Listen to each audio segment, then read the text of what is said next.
probably the most iconic cues is the Burwat Champion and the Manic. We'll talk about the Burwat Champion first. The Burwat Champion was first registered in 1896, 97, or 95, 96, I'm not sure, you'll have to check that. But I have seen one with an ivory badge, and I know somebody else that had an ivory badged one. Very rare to get ivory.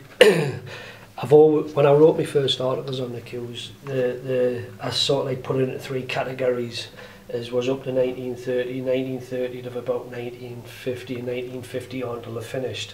But if it was truth was be known, there's a lot more different variations. The earliest one I ever had was in Indian rosewood, but it was a thick finial like is on this one, and it had a leadwood front splice, an ivory badge which was squared, and it wasn't cut in. It was lithogrammed on top.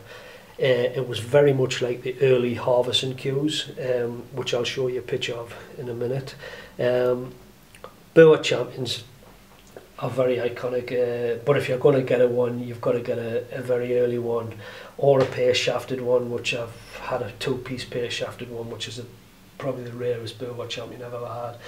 They did do them with London on in Canada, and other makers, other places on. The same with the old Ash Q, they've done that in Newcastle and in London. I've heard of a one from Glasgow, but I've never seen one. I know there is a Burwat with Canada on, because a friend of mine's got that Q. That's it, I think.